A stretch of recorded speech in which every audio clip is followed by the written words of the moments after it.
Welcome. As people are trickling in, I just want to remind you to please keep your audio on mute until our Q&A section with Hannah.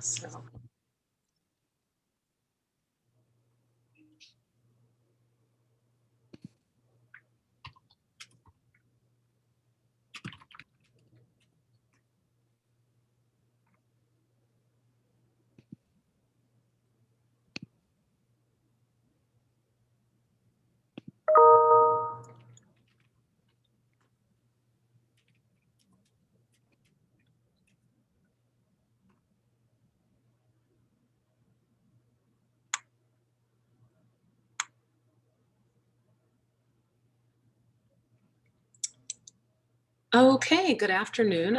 I'll get started as people are joining us. Again, I'd remind you to please mute your audio. Though our speaker has asked that you please keep your camera on if that's possible for you. I mean, it does give them an audience to speak to in this virtual world, so I hope you'll consider that if that's something that you are able to do. Welcome. My name is Erica George. I'm the Samuel D. Thurman Professor of Law at the S.J. Quinney College of Law and the Director of the Tanner Humanities Center. We are here to welcome Hannah Jung, who is a PhD candidate at Brandeis University. This past year, she's been with us in Mormon Studies as our Mormon Studies Fellow at the Tanner Humanities Center, and she's been working on her dissertation that examines practices of secrecy among Mormon polygamists from 1880 to 1930.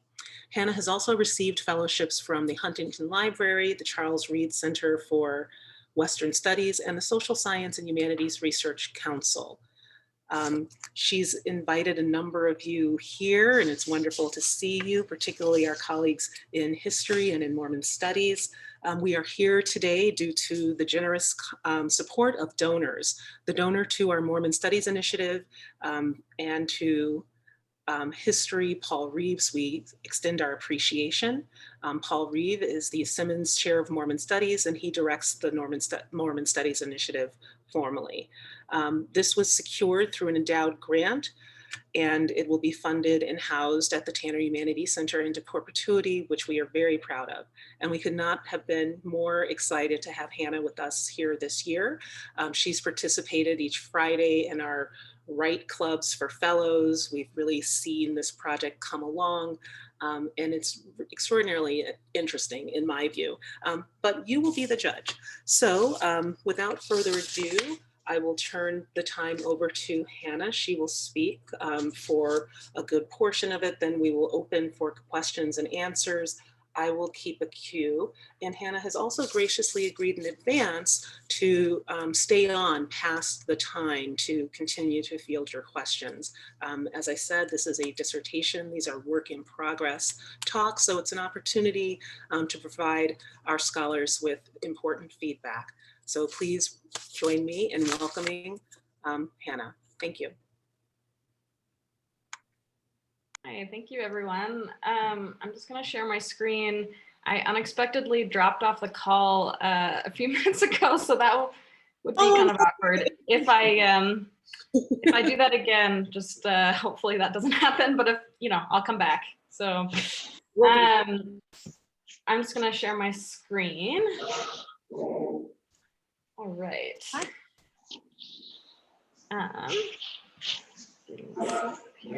Multitasking. It's the 21st century. It's lovely. You are so fast sometimes. It's extraordinary. You don't like faster. But everyone, 1 second. I believe, Don't like being unproductive. who must be a family member. Thank you, Paul, for being here.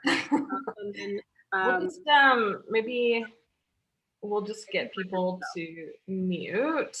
Yeah. I'll let whoever else is a co-host on that do that task. All right.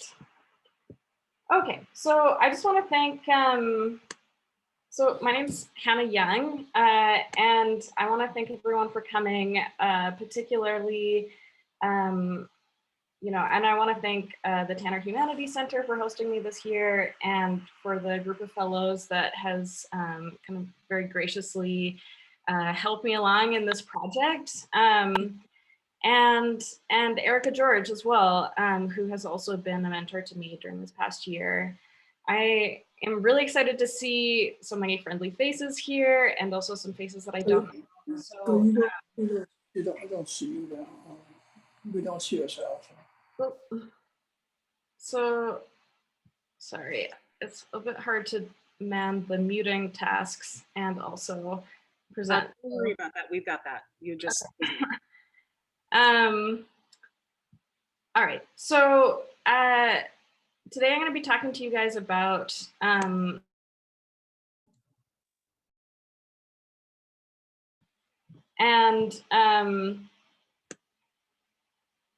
right. We're all getting used to this format. All right. So I want to start with a quote, which some of you might be familiar with. It's from Annie Clark Tanner, and she says, "Whenever a young woman came with a little baby to my father's, the only question was whether she was on the Underground Railway, and if so, then no one wanted to know more because they didn't want to be questioned by the deputy." So I really like this quote because it really encompasses a lot of different elements of what, sorry, this is a little bit crazy. Hannah, sorry to interrupt. We're just seeing your full screen rather than just the PowerPoint. Were you wanting us just to see the PowerPoint? Yeah, sorry, this is a bit funny. Here we go. All right, there we go. That's perfect. Thanks. Okay, so whenever a young woman with a little baby came to my father's, the only question was whether she was on the Underground Railroad, and if so, then nobody wanted to know more because they didn't want to be questioned by the deputy. So the reason why I love this quote is because first of all, it really kind of emphasizes the gendered nature of the underground and of my research, and about how pregnancy and birth is a really big part of what secret keeping is all about. And the second reason why I think this quote is really interesting and why it has stuck out to me from the very beginning of my research is this use of the term Underground Railway or Underground Railroad. I think that, it's really interesting. And I've spent a lot of time thinking about this term, the underground or the Underground Railroad, and how it works and how Mormons are using it both kind of discursively and through practice. So first of all, I want to think about the ways that this idea of the Underground Railroad, mostly Mormons called it the underground, but there's also this kind of broader, as Annie Clark Tanner gets at, this broader thing of the Underground Railway. And as most of us are aware, that this is a reference to the Underground Railroad in antebellum America that fugitive slaves used in order to get to freedom. So it's an interesting, it's kind of this appropriated terminology used in connection with this, with this idea of the fugitive slaves. Various people have used this. So, for example, church leader George Buchanan's experience in hiding in early 1885, he wrote, "The impression I hear on the street is that I have taken the Underground Railroad. That is, that I have left." So Cannon would go on to hide in the Salt Lake Valley and conduct the business of the church as he moved to different local hosts. Using the rhetoric of slavery, Mormons constructed a narrative of persecution and policing for themselves.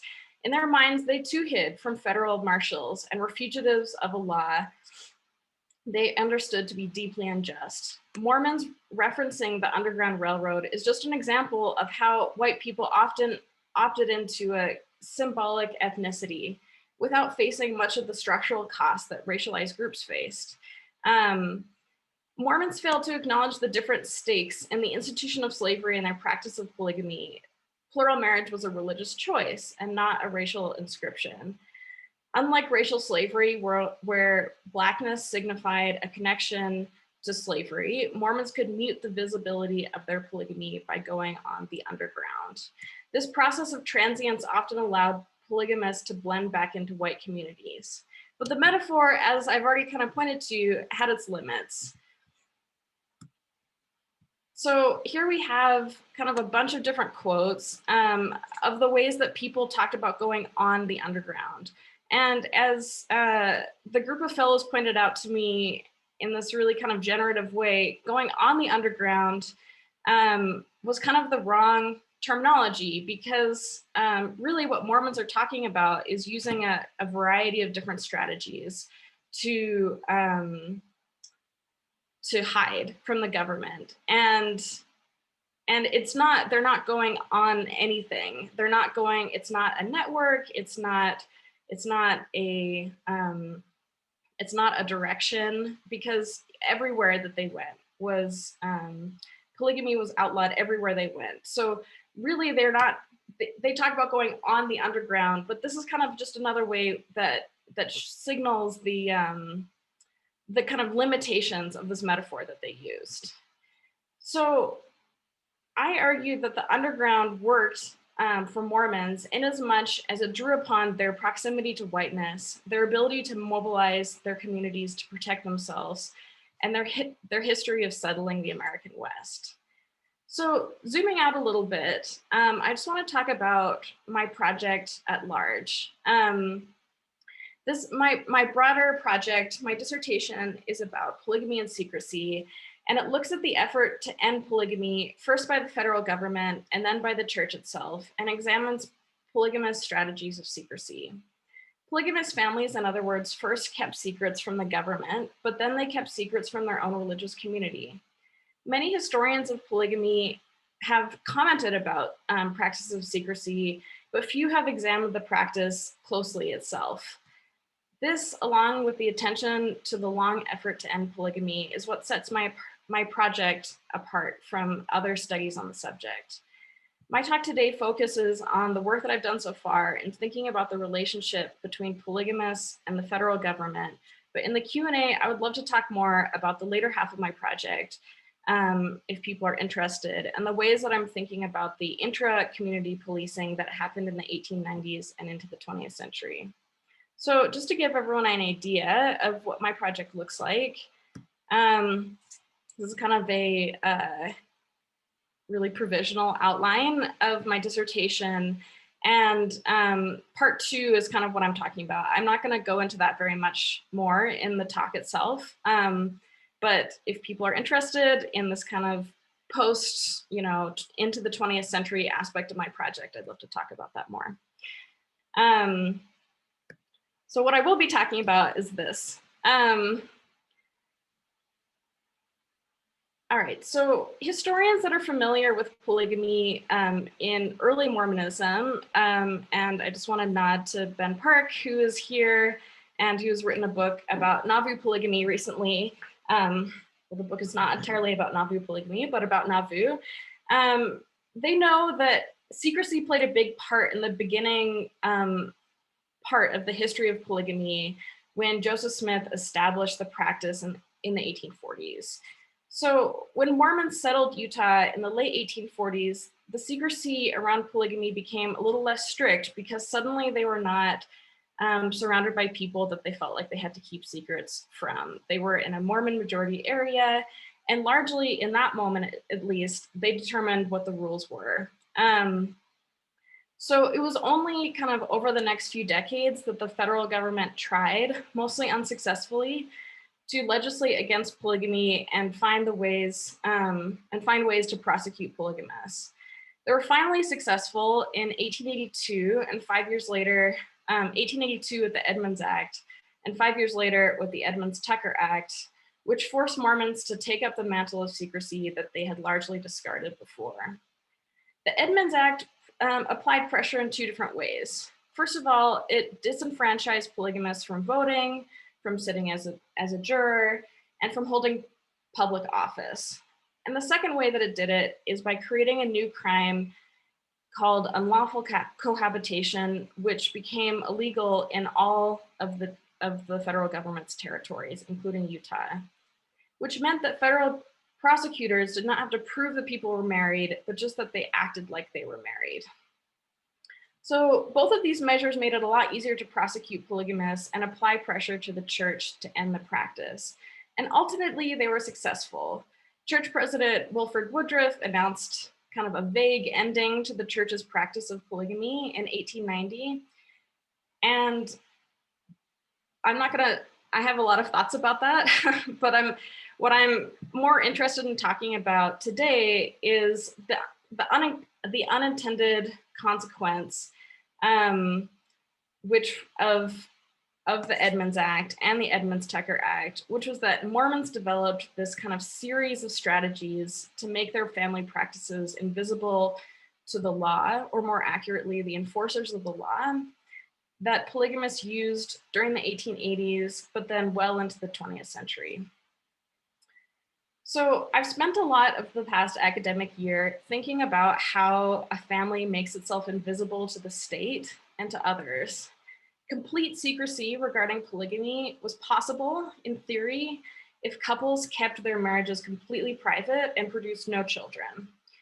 Most polygamous couples, however, understood that childbearing was an inherent part of polygamy, and that growing families are just difficult to obscure. So additionally, children, as some people in the audience might know, are not always the best at keeping secrets.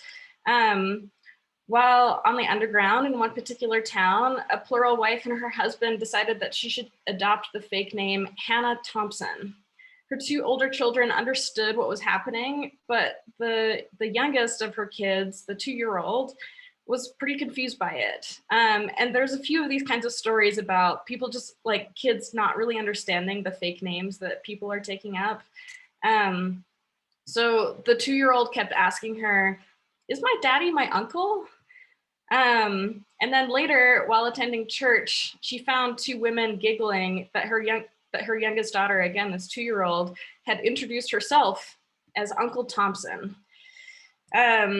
So again, polygamy is hard to actually obscure, and it requires strategies and effort and often transience and kind of a whole series of practices. And that's kind of what I'm going to talk about next. So the first 3 chapters of my dissertation look at these 3 interrelated ways to make oneself invisible.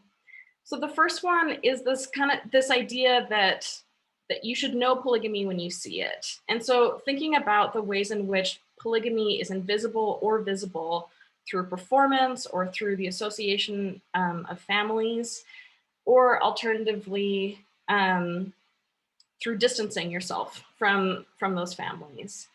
The second chapter is about the Mormon underground and the ways in which people moved to different areas based on kind of an imaginary of which areas they were quote unquote safe in, despite the fact that they were not truly safe in any of them. Finally, the last chapter of this section, Mind Your Own Business, is about how communities protected one another. And the kind of community knowledge that people cultivated during this period. All right, so let's first talk about this idea of you know it when you see it. So Professor Paul Reeve, who's at the University of Utah, and I think is here as well, he has a great book on the idea of Mormons as race and the ways in which Mormons were racialized. And he talks a lot about the kind of discourse of about Mormon racialization, basically, and the ways in which some people believe that Mormons had been kind of, through polygamy, had created their own race. So here's an example.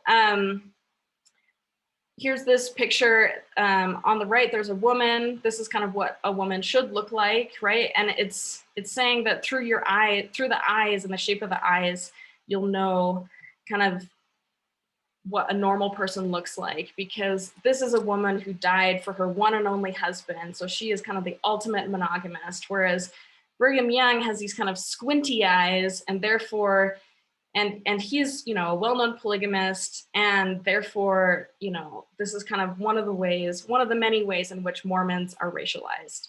And furthermore, there's kind of all of these like discursive examples of, you know, the Mormon monster. Here we have, you know, Uncle Sam kicking out this kind of demonic Mormon figure, and then this very strange kind of octopus type creature, which I don't think that anyone will ever be able to unsee after seeing this. So based on this kind of discursive idea of what a Mormon body is, you know, it should be really easy, you would think, to figure out to figure out who are polygamists and what they look like, and to easily kind of identify them. But the discrepancy between the broad national discourse about Mormons as a physically recognizable people existed in tension with a growing understanding that religion was an inherited identity. So religious historian Lincoln Mullen argues that over the course of the 19th century, religion in America became increasingly identified as a chosen rather than a racially inherited identity. So there's a number of examples where Mormons really kind of showed how religion is kind of, their religious identity was a product of the physical cultural things around them. So for example, while on the underground, one woman, one plural wife, and her husband were traveling to a remote mining town while her husband was looking for some work. And they were a bit worried about being discovered as Mormons there. And everyone did think, oh, it's just like a regular Protestant couple. But what finally gave them away was the fact that she had to do their laundry eventually, and she hung their garments on their clothing line. And it was through kind of visually showing their garments on a clothing line that people came to know that they were Mormon. Another example was a man who was kind of he was on the underground, he was riding his buggy down the road, and oh crap, he sees a deputy on the other side of the road, and it's too late to turn around or to move, and so he has to go right by him.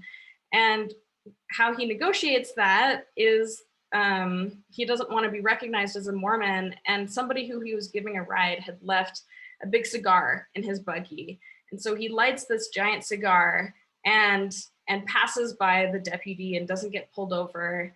And in his mind, at least, he thinks, oh man, what a close call, but nobody would have recognized me as a Mormon with this giant cigar in my mouth. So women are identified as polygamists often kind of in proximity to their husbands.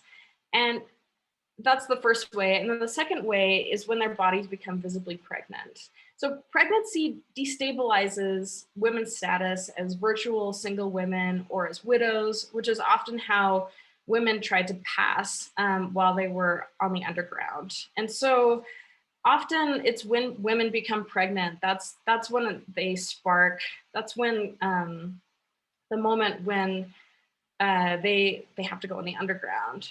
So Annie Clark Tanner, who I talked about at the very beginning, after she got married as a plural wife, she stayed at her father's house and kept her maiden name. So mostly people just thought she was a single woman. She says that this is a bit awkward because she was asked, a few other men asked her to be their wives, and they were embarrassed when she refused them. But when she finally becomes pregnant 4.5 years after her marriage, she says in her autobiography that she can no longer pass as Miss Clark. So she now goes on the underground, she adopts a different name, and she has to, and she, like many other women, have to go into other people's homes during this period of her confinement and birth, and now as she has a baby. And so this is a tricky moment for a lot of women, because it's not just that they are adopting this transient lifestyle, but often that they're separating themselves during this incredibly vulnerable moment in their life from their extended network of kin and friends who are supposed to care for women in this period of their lives. So another option or strategy of the underground for women, especially as they went to different areas, was to adopt different names. And in doing so, cultivating new identities for themselves. So Maggie Getty said that in her husband's lifetime, she never bore his name. And every time she went to a new location, she changed her name and particularly her last name, so that there would be nothing tying them in terms of names together. So what I'm interested in thinking about, I think I was supposed to move to this part. Oops. Anyways, what I'm interested in thinking about here in this chapter and in this section, particularly on the note of the underground, is the ways in which polygamists were able to blend back into communities, often by posing as single women, as posing as wives or abandoned mothers, and through distancing themselves from their families and from their religion. And I'm interested in the ways in which, in these moments particularly, Mormons use their proximity to whiteness to mute their deviant identities as polygamists. All right, so next, I want to talk about the ways that communities help shield polygamists on the underground. So I just talked about Maggie Getty's experience, so I'll go back to her for a minute. So she talks about in her brief 10-page written memoir that that her identity as a plural wife on the underground, it was less about hiding from view and more about muting her identity as a plural wife. So I talked about this briefly before, but I just want to underscore the fact that she was still active in her community. So she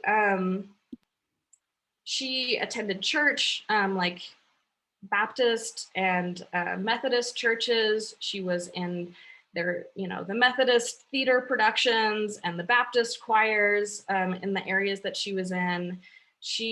People knew her as a widow, and that's the way that she kind of was able to be invisible. That's the way that she muted her polygamy. So it's not necessarily that she was hiding from view, but just that she was hiding kind of her family identity. So additionally, Mormons did what they could as a community to help protect polygamists in their midst and to frustrate the attempts of local officials to enforce the law. This meant that the federal government could not, as legal historian Andrew Shankman recognized, successfully govern within that locality without its voluntary willingness to be governed. One polygamist, for example, in Annie Clark Tanner's neighborhood, was never arrested for polygamy. And she said that the whole town was like a bodyguard to him. And the ways that they kind of guarded this polygamist in their midst was to, for example, when her father saw a deputy coming into their town, he invited the man over for lunch. And that gave this other man an opportunity to hide. And so I really like this idea of a town being a bodyguard to somebody. And I see it playing out in a lot of different ways. There's this kind of Mormon communal solidarity, particularly in the 1880s, that hindered overburdened marshals' ability to find and arrest people and fostered some sort of safety within the community. So people during that time often talk about how it was a privilege to help the cause, and how they created havens for plural wives, if they could, in their houses. So Mormons, according to their own accounts at least, were pretty cohesive during this period of the 1880s. But they closely guarded this cohesiveness, and they guarded their insider information. They were pretty obsessed during this period with spies and spotters, they called them, and who they thought of as a potential spy or a spotter was just anybody who asked too much about about your family life. So that could be a neighbor, it could be a door-to-door salesman, or anybody who, quote, adopts all sorts of pretenses in order to creep into your house and pry into family affairs, unquote. Also, Mormons were really concerned about people that they called apostates, so people who used to be in their community but were no longer. So it's often difficult to tell the extent to which spies actually existed. If we have time in the Q&A and you guys want to hear a funny story about the one spy that I found, I'm happy to talk about that. The last thing that I think is really important to talk about in this particular, thinking about the underground in this chapter, is the ways in which Mormons often had more connections than the state, particularly in rural and remote areas. So sometimes Mormons who heard about marshals traveling to remote areas would use telegraphs as a way to warn polygamists so that they would be alerted well in advance of a marshal's arrival or buggy or train. Plural wife Emily Grant reported to her husband in a letter that we have had quite the ripple of excitement here today caused by 2 separate telegrams meant to warn plural wives in the area. So these 2 women had been notified about people looking to them or looking for them and left. So small communities developed their own kind of strategies to signal danger when they saw unfamiliar people in the area. And Mormons often depended on the fact that marshals, when they came, would be recognized as outsiders. And so again, thinking about this laundry coding, people could hang their laundry in a particular way when they saw unfamiliar people. Another way that people would warn, this was like a more systematic approach, was when residents of Paris, Idaho would wait at the Montpelier station. And when they saw somebody who they recognized as a marshal, they would ride back to their town and blow a big horn. And then, that would give polygamists an opportunity to kind of scatter. All right, so again, in this chapter, I'm really interested in the ways that the underground shows how communities, how people created and cultivated information, insider information, and kept it from outsiders, and the ways in which Mormons as a community and their neighbors exercised a legal agency in this kind of socially intimate context. So finally, I want to talk about this kind of geography of enforcement and the ways in which Mormons used an imaginary of places that were safe. Because I think that it's important to note that, again, that Mormons really didn't have any safe place that they could go. Polygamy was illegal, and the federal government made sure that polygamy was illegal in all the territories. Bigamy was illegal in all the states. And then furthermore, Canada and Mexico also criminalized polygamy. And so there was no kind of safe place where they could go. And so safety was all about kind of a constructed version of where they could go to find safety, or where they could go where officials couldn't reach them, or where they could go where officials didn't care to reach them. So as polygamists considered places to hide, they often drew upon networks of rural settlements long established by Mormon colonists. Since arriving in the Salt Lake Valley in 1848, Mormons had built settlements all across the American West. This process was often a result of top-down directives from church leaders to settle and consolidate a Mormon presence in remote areas. Mormons therefore had a more established infrastructure of churches, settlements, and local knowledge in the West than the federal government did. Federal marshals, who often had few resources, had to contend with this as they tried to enforce the anti-polygamy laws. So this is kind of one way in which the federal government was really limited in the course of authority, and their authority had real geographic limits. And And polygamists presented challenges from both arenas. Mormons had more infrastructure in remote areas than state officials, and then also the cohesive religious community collaborated often to evade anti-polygamy enforcement. So Mormons often relied on kind of a form of storytelling in order to, about place and about geography, in order to think about where they could move to find safety. So this happened to Andrew Hansen as he planned to evade arrest in the winter of 1886. He lived in Salt Lake City, but he was no longer feeling safe there. And he heard about the fact that Mormon church leaders were negotiating a land deal for churches, for members of the church to settle in Mexico. So he decided that he was going to kind of hitch up his buggy. He decided, well, if I'm gonna be, he thought, well, my wives are pretty settled here in Salt Lake, so I'll leave them, but I don't want to be alone in Mexico. So he decided to marry another wife, which makes a lot of sense in the context. It doesn't. But anyways, him and his new wife, they get married, and then they get in their buggy and they start going to Mexico. But on the way, they find out that, oh, it turns out that Mexico, the land deal had not quite been settled yet. And so they have to turn back. And as they're turning back, they're wondering where they should go. And they happen to stumble upon this man who tells them, oh, you should move to this place called Cannonville. I hear they're building irrigation there and they need workers, and it's a place that's out of the way.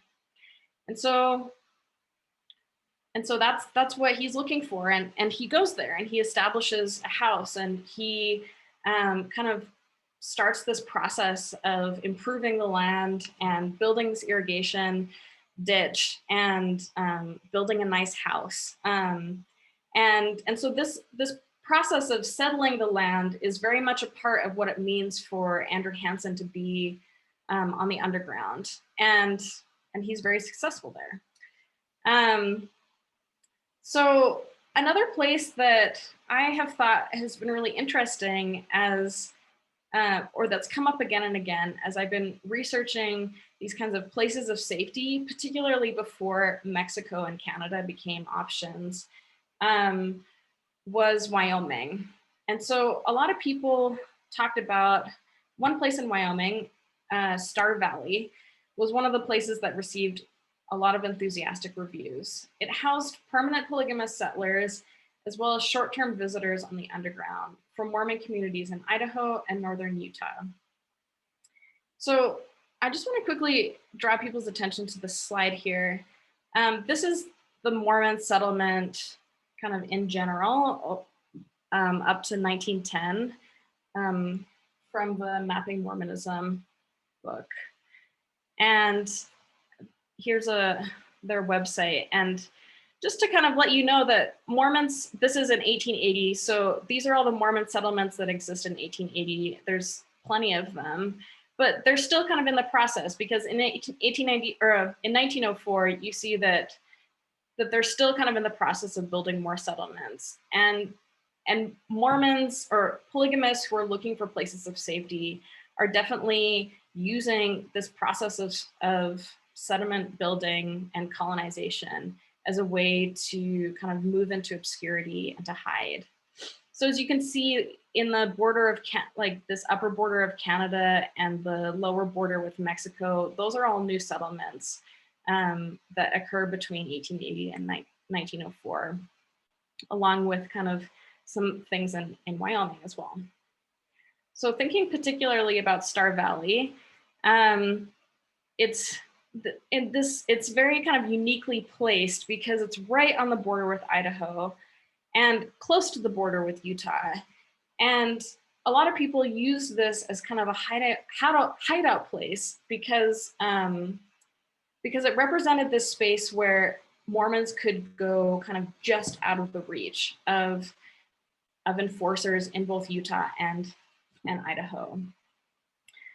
And as a plus, it was remote and difficult to access. So during the late 1880s and 1890s, Mormons told a lot of stories about how Wyoming officials were friendly to Mormons. It was true The Governor Moonlight, who held office in Wyoming from 1887 to 1889, was a champion of small-scale homesteads rather than large-scale ranches.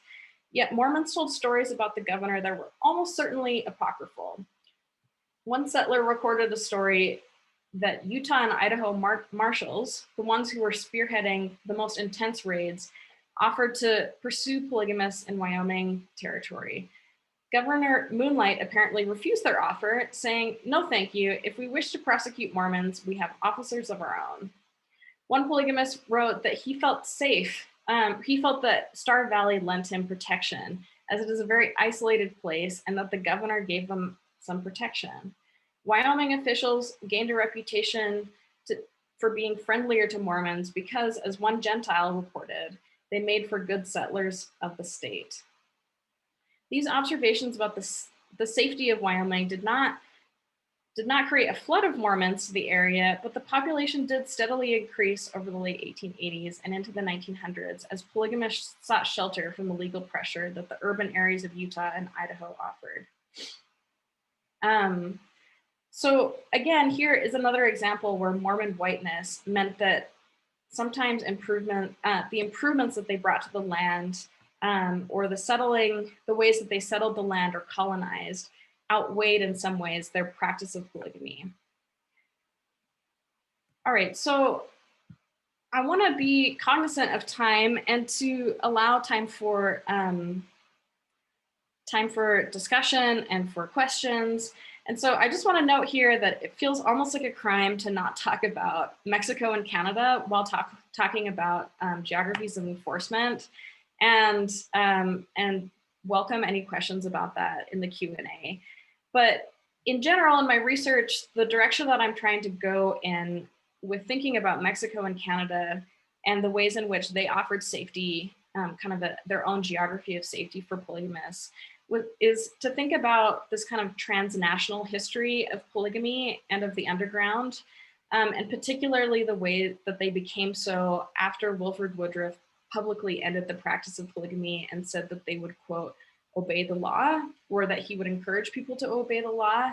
And so a lot of people thought about this term obeying the law as being kind of a regionally specific thing, that they were obeying the law in Utah or obeying the law in the US, but that did not mean that they needed to obey the law in Canada, where polygamy was also illegal. All right, so in conclusion, Mormons use tactics of living in separate homes from their spouses. They moved to remote areas in order to continue practicing polygamy. They adopted different names and so on. Invoking the underground became a way for polygamists to talk about moments where they felt pressure from the state. Polygamists go on the underground in the 1890s when they secretly enter into new polygamous marriages and don't want to be caught. They also went on the underground in the early 20th century when the Reed-Smoot hearings were happening and the federal government was summoning Mormons suspected of continuing the practice of polygamy. So in other words, there's kind of this longer history. It doesn't just end in 1890. But finally, Mormon fundamentalists continue to use the term the underground and the strategies associated with it well into the mid-20th century during different moments when they felt state surveillance in their life. In this presentation, I've looked at the different Mormon strategies of becoming invisible to the state, or as they called it, going on the underground. The pressure of federal law and the necessity of hiding to maintain their families meant Mormons drew upon a discourse of slavery and oppression to make sense of their plight. Yet in practice, it was Mormons' proximity to whiteness that often helped them blend back into communities as they were hiding from federal officials. Mormons often had more infrastructure in the land than federal officials, and their ability to settle land and hide in remote areas became a tactic to evade federal law. Speaking more broadly, scholars often avoid discussions about Mormons because of their idiosyncratic history. Yet in thinking about the ways that Mormons sought invisibility, leaned on their whiteness, evaded the law, protected one another in their communities, imagined a geography of law, deeply resonates with multiple ways in which other communities also experience state power in America. My dissertation examines the ways that this particular community created strategies of evasion in the face of state policing and thinks about the afterlife of these strategies as the Mormon community itself began to police polygamy. Thank you. Wonderful, thank you. So there's a little virtual reaction that you can use to applaud that excellent presentation. And as I began introducing Hannah, I said that she'd graciously agreed to stay a little longer for questions because she knew she had a lot of material and a lot of rich information to share with us. And I think you've seen that. I have a surprise.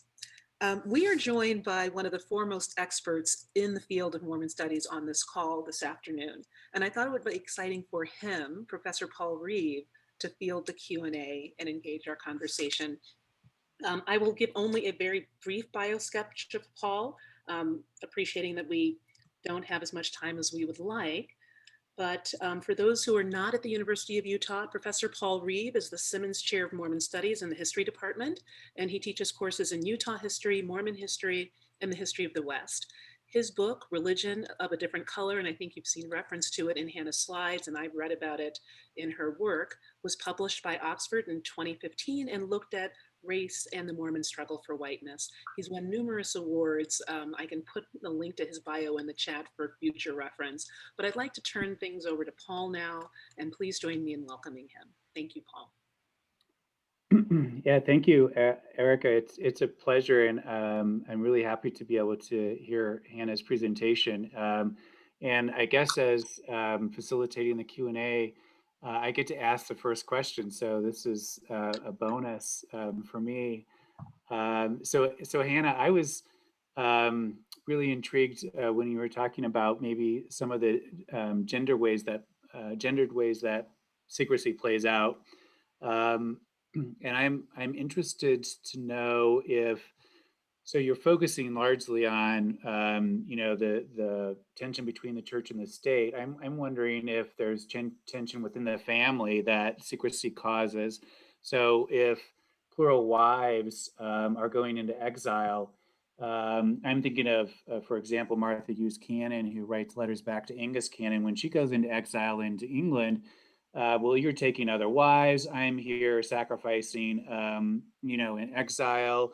You big jerk. Mike's secrecy and the sacrifices that I'm making for our family don't play out the same way for you as a man, in other words. And then sort of part two of that same question, I'm just wondering if you've noticed anything that plays out with the first wife. She more than likely might not have to go into hiding either during this period. And, some of the memoirs and diaries that I've read, they're all sometimes is this sort of pecking order, but also maybe some jealousy of the first wife with the other wives. Does that play out as secrecy is sort of playing out during this transition period from territory to statehood and the integration of Utah into the nation? So do you notice sort of the gender differences? Men largely maybe not have to, go into hiding as much as women, but also first wife versus second or third or whatever number of wife. Yeah, thanks for that question, Paul. I think that's a really great question to think about the secrecy or like the kind of burdens of secrecy between the first and then plural wives. I'm not quite sure about that. I'm not quite sure if I've seen like anything that jumps out in my research. Certainly there is like a big difference between the husband and wife going on the underground or keeping secrets. So I mean, the big difference is that it's often the case that at least, I don't know, before 1896 or definitely before 1890, when the church kind of ends polygamy, that if a husband goes on the underground, it's because he's trying to avoid arrest, Whereas if a plural wife goes on the underground, it's because she's trying to avoid notice, or being subpoenaed, or being kind of used as evidence in some sort of way of a husband's crime. And so I think that there's a few hints in the things that I've read where men talk about how, they think about it. Some men think about it as like it's more manly for them to go and make that sacrifice for their wives, instead of their wives, having to go underground. And so that, Andrew Hansen, who I talked about in my presentation, he talks about how he is grateful that he never had to make his wives go on the underground. And I think that particularly women who have like kind of famous or church, like very kind of high profile church leaders, they're the ones who have to go on the underground or make the sacrifice, so I think that that's another dimension too, because like those men are often like especially not willing to kind of give up being able to, run the business of the church from afar. So yeah, I think that the example of Martha Hughes Cannon is a great one, because she's very like open about her resentment. A lot of women don't say that quite as openly, but I think that that gets at kind of a broader dynamic that exists. I'm also just going to put my email in the chat in case anybody ever wants to get a hold of me. So, or continue the conversation, just so you know. Okay.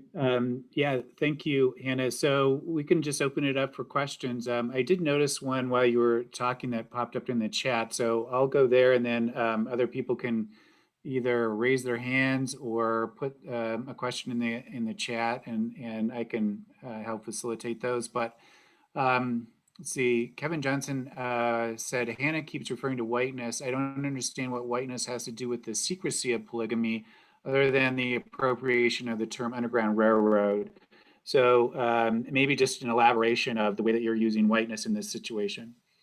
Yeah, that's a great question and a great like prompting. I think that whiteness applies here in kind of in not just the the appropriation of that term, but also in the ways that Mormons, once they are not Mormons basically become less visible as polygamists, or polygamists become less visible as polygamists, if they're not with their families. And so I think that that is a privilege of whiteness. And so, for example, the fact that Maggie Geddes can, go to Idaho and sing in the choir of, the Baptist church, and just be thought of as like, oh yeah, the Scotch widow. And that's a privilege of her whiteness. So in that moment, she just becomes, a Scottish widow, and she's not Maggie Geddes, the plural wife, anymore. And so these are moments where I'm trying to point to the fact that Mormons can be associated with polygamy, but they can also shed that association fairly easily. And I'm trying to point to the fact that that's a privilege of their whiteness. Yeah, great. And it sort of calls into question sort of the sense from outsiders in the 19th century. Well, you can see a Mormon, you can tell a Mormon when you see them, right? But when push comes to shove, really is that the case? Because of their whiteness, they are able to blend, or the predominantly, white Mormons are able to blend. Okay, let's see. So other questions? I see a lot of hands on my screen. I see a Jeff T, an Abby Cooper, a Janice Johnson, an Elizabeth Clements, and an Andrew Freeman. So, Erica, that's probably your host, and I can't see any of the hands. So maybe you can keep track of the queue. Hand I saw up was from Abby Cooper.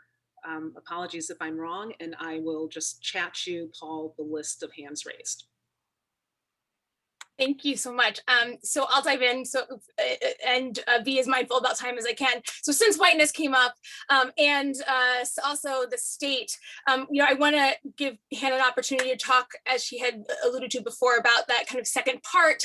That this is you're talking about what your presentation you just gave as part of the secrecy from the state this period. And I kind of want to point out that 1882 Edmunds Act. This is happening at the same time. Chinese exclusion, 1882. And it's also a time of the Black Nadir, where you're seeing a crackdown on different forms of marriage in the wake of slavery. So so whiteness's potency isn't a kind of a asterisk, but is very central. So I think this understanding of how visibility and invisibility works in family formations, and the way that those secret communities can prevail. I wanted to give you this opportunity, Hannah, to talk about then that second piece. So if the story of how did the Mormons then become white, or how also did they become white because they had such elaborate intercommunal ways of keeping secrets and perpetuating their own forms of respectability and claims to power. So here's this part one, but there's also going to be then this part two of secrecy from the religious community. So could you talk a little bit about how this part that you gave us interacts with that second part of how the religious community actually ends up becoming the surveillance power of polygamous unions? Yeah, so I mean, something I just wanted to quickly note about the discussion about whiteness as well, since I have the opportunity, is that what I want to try and point to is that Mormon polygamy becomes visible through practice. And so in kind of pointing to Paul's book, Religion of a Different Color, where Professor Reeve talks about all these ways in which Mormons are constructed as non-white. I want to think about the ways in which, in actuality, their practice is what kind of on the ground makes them look deviant. And so, Abby, to answer your question, thank you for it. Something that I think is really important about what my project is doing is to think about the ways that this kind of afterlife of secrecy, because the longer I started at the beginning of this project and of the kind of formation of this project, I was looking at the ways in which I was initially just looking at this period that I was talking about today, but it became increasingly important for me to think about the ways in which there's this kind of afterlife of secrecy inside the community itself. And so I think that what's particularly important for my project is the fact that so fundamentalist groups, Mormon fundamentalist groups that practice polygamy only really splintered off from the church in the 1930s, which means that there was 40 years where there was like a gray zone where you could believe in polygamy or maybe even practice polygamy very secretly and do so in a way that Mormons, that you could still exist within the church. And so part of what I want to talk about in the second part of my dissertation is this kind of like murky gray zone that a lot of people operated in after 1890. Thank you. Okay, let's go. It looks like Jeff Turner, and then Beth Clement, then Andrew Freeman, then Janice Johnson and Jonathan Stapley. Jeff. Cool. Thanks for this presentation, Hannah. I'm struck by a lot of different arguments that you pose. My question has to do with secrecy and safety sort of being relatively synonymous in the dynamics you point out. I'm just really curious if there are moments where secrecy does not sort of promote safety, or where safety is promoted by exposing a secret or something like that. I'm curious about that dynamic. Yeah, so in one of my chapters that I've written so far, I talk about the story more about Maggie Geddes, who I've introduced you guys to, and about how in 1915, she is a plural wife, and she sues so that she can be recognize that her child can be recognized and get the inheritance from her husband, who didn't put her or her son into his will.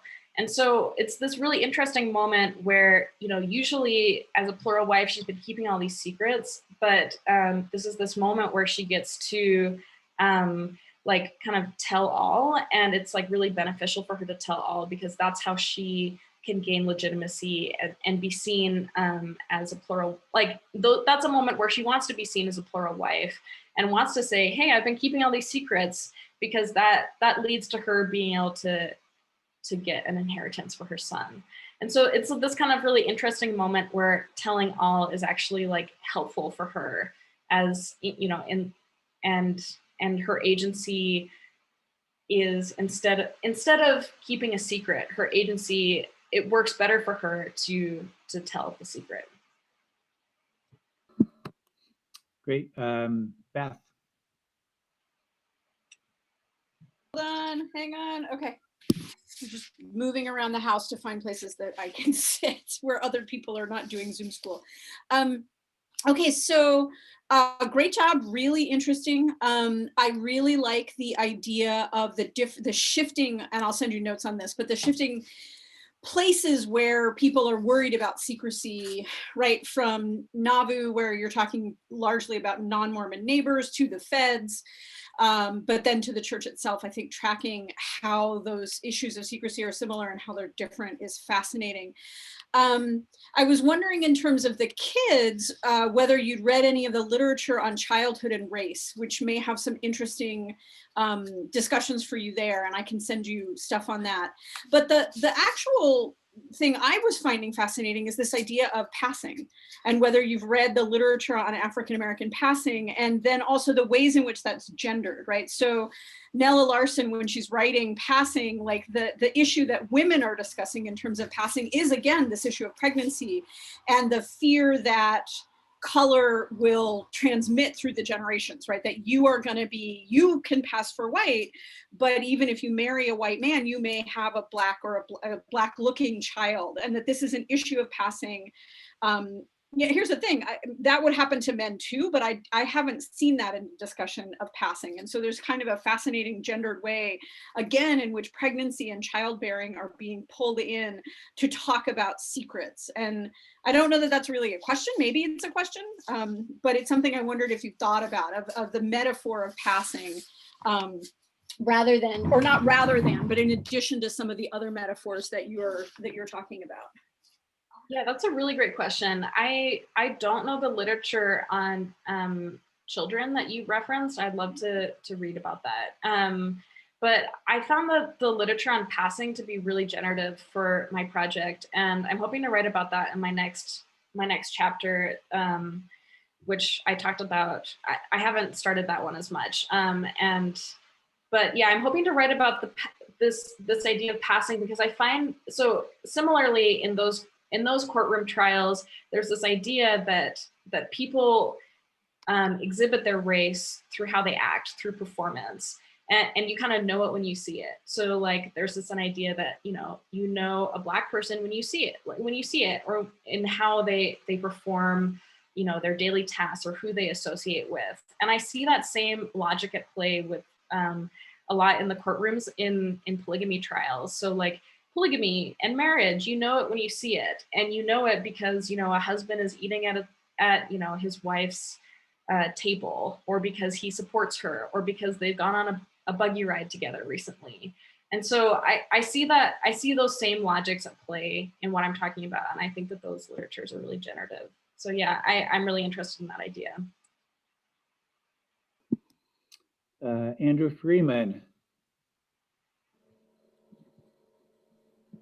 Hey, thank you for the presentation. One of the things that I was really curious about was the role that geography might play in enforcement. Like you mentioned that that valley in between Idaho and Wyoming, and obviously 1880s infrastructure is a lot different than nowadays. So in terms of setting up settlements and towns, or just movement, what role maybe did geography play in evading authorities, or oh gosh, no sheriff is going to want to travel over there because it's just a pain in the butt. So I was curious about that. Yeah, a huge role. That's the answer. I mean, there's a reason why, and Mormons, particularly around this time period as well, develop a reputation for being able to settle difficult geographies as well. And so I think that geography plays a role both in the ways that Mormons are like colonizing areas, or that, Wyoming is really happy to have Mormon settlers, despite the fact that they might be polygamist, and also the places that people are choosing to settle. And so I think that, yeah, it plays a huge role. And certainly a lot of people don't think it's safe to be in Salt Lake City, which is where, the Marshals are based. Whereas they do find it much more safe to be, in Cannonville in southern Utah, which is like nestled between, all of this kind of red rock. And they, Andrew Hansen knows that, the Marshals only come there, once or twice a year, and that he feels like he can negotiate that much better. And so I think that, yeah, this is something that I want to explore a lot more, I think, as I develop this chapter more, is thinking about the ways in which Mormons are using geography to their benefit, and how the story of the underground intersects with with the history of the American West. Thank you. Let's see. It looks like Janice Johnson, then Jonathan Stapley, and then Hussein. Janice? Thanks. Oh, I can't talk. Hannah, this is lovely. This is really great. It's wonderful to hear it. And it's, I think that my question lines up with Andrew's. You've actually illuminated some of my own family history as we're talking today, because my grandmother was born in Star Valley and her grandparents moved from Tooele. And I'm wondering, because of this, as Brigham Young is wont to send people off to far places, sometimes, some of them are going to be successful. There's still people in Tooele today. I don't know why, but they're still there. But then you also have people who he sends to the Muddy River in Nevada, and there's still no one there. No one's going to be successful there. But have you been able to pin down quantitatively, kind of perhaps to see that transition from Brigham Young sending people off to all corners of Utah or the Intermountain West, and versus when this transition happens? I love seeing the difference on the map, but that's really interesting to me. Yeah, I mean, this is something that I need to research further. This is a moment where the fact that the archives haven't really been open that much this year is kind of coming into conflict with what I'm doing. And so I've tried to write what I can and research more as I go. But yeah, I mean, certainly people, some of the movement that people are doing is church leader directed. So Brigham Young dies in 1878, and so it's not Brigham Young that's doing it anymore. But George Buchanan, for example, is one of the main people that will often say, like, well, why don't you move here? And I think that there's something really interesting about this kind of Mormon storytelling about geography. Also, I think I just want to throw out there that if your ancestors have any records, I would love to read them. I will get you what I have. I knew about, knowing about your project, I had never thought about their, role in it. It's not super specific, but there is some stuff that might actually be useful. Yeah, and I also want to say that not everybody who's moving to far out areas or to Star Valley are polygamous or are trying to escape polygamy, but that is something that it is kind of regarded as an area that is quote unquote safe, and that is like more safe for some reason than most other areas.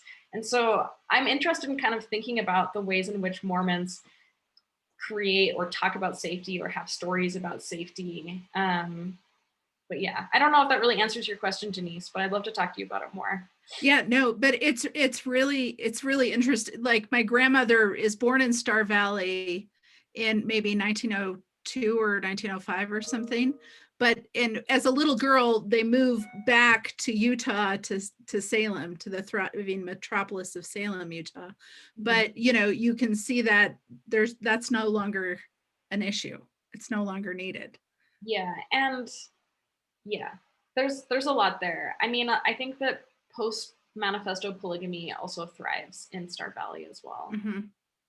I also just want to note that I know that it's like over 1, and so if people want to leave, I don't want to hold anyone hostage. But I'm certainly happy to keep talking to anybody who wants to keep talking, and I'm also happy to extend the conversation, by email, because this is a pandemic and it's hard to talk to people in normal ways. So, yeah.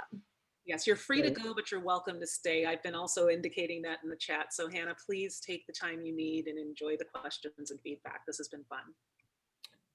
So it looks like we have 2 more questions, and I'm just going to throw in where the conversation has gone. It just drew to my mind, Hannah.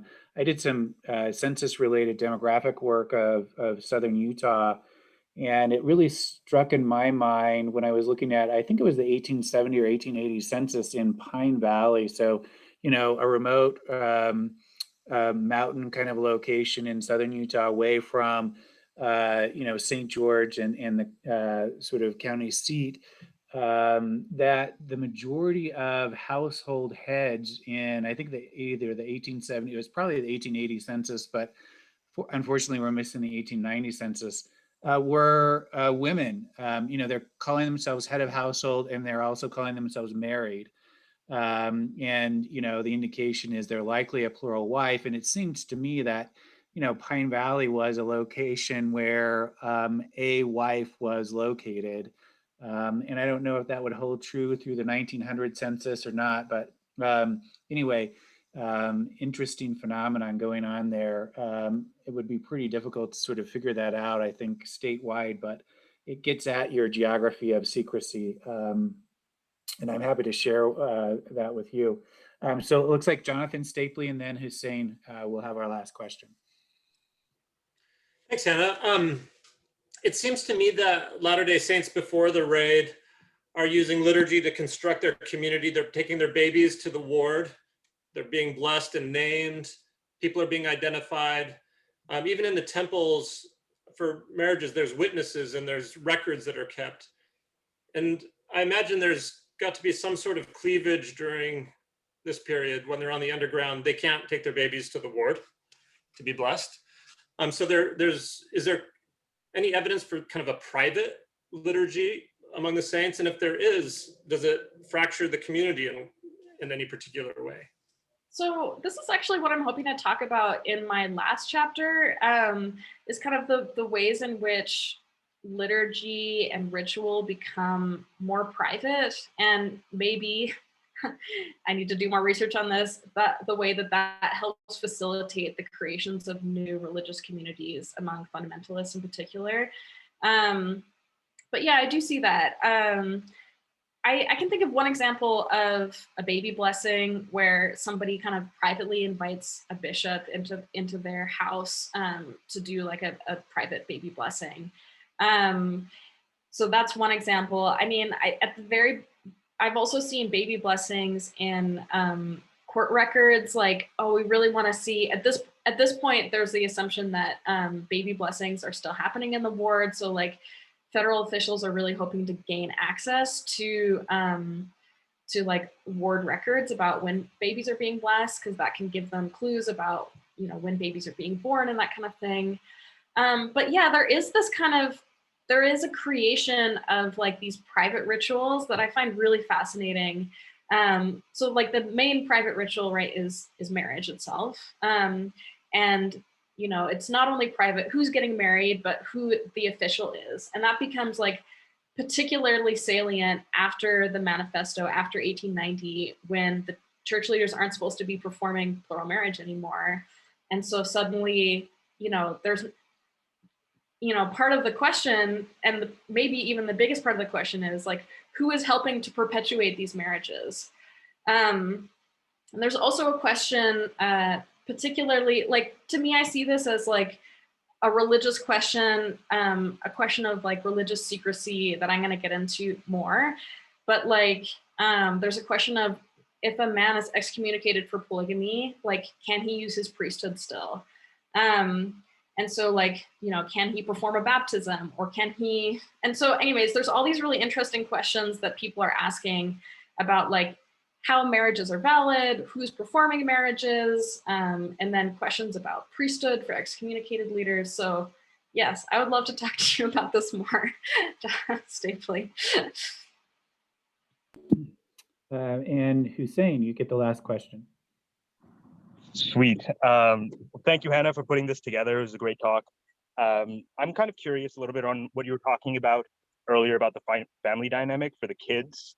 I get that the 2-year-olds are the weak links, but as the kids grow up, is there any like specific character trait that became like very common, or some sort of like problem that children regularly would encounter in the society, came up with some solutions for? And yeah, that's kind of my question. Yeah, so there's this really interesting source base that I've been using. Basically in the 1970s and 80s, some very smart people at BYU decided that they were going to interview the children of polygamists, because they realized basically that the last people who really lived in polygamy, within the structure of the Church of Jesus Christ of Latter-day Saints, and not in fundamentalist communities, are about to die. And so we want to gather their stories. So it's been this really great project, doing these, like, basically there are all these oral histories of children who lived in polygamy in the early 20th century and the late 19th century. And a lot of them, so, it's biased, it's, way later. And so there are all those kinds of like memory related caveats, but a lot of them talk about how their families kind of trained them about who they can talk to and how they can talk about their families. And so I think that there's this kind of pedagogical process that happens with children. And yeah, about like how they give out information about their families. And polygamous family or fundamentalist families talk about that as well. About, there's ways in which kids are allowed to talk about it. And this is kind of like part of what it means to grow up in a polygamous family when you're secret keeping. And so, yeah, I think, that's not a very specific answer, but just to say that there's a process of growing up and being kind of like trained through verbal and nonverbal ways about how you can relay information. I also just want to note that Dr. Clement and Andrew Friedman's hands are still up. I'm not sure if that's because they still have questions, but if we want to end it now, we can. And if they still have questions, they can feel free to contact me. Yeah, it's just up because I don't know how to put it down. Okay. I'm on leave. I haven't learned Zoom.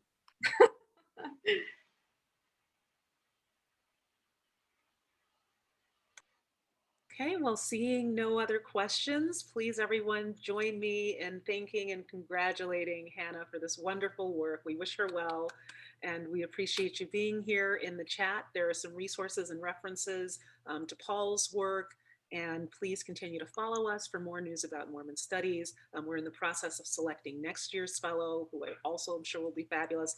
Earlier this afternoon, Sasha Coles was here, who was our previous fellow. And we feel very fortunate to have had Hannah this year. So thank you all, and we'll see you again.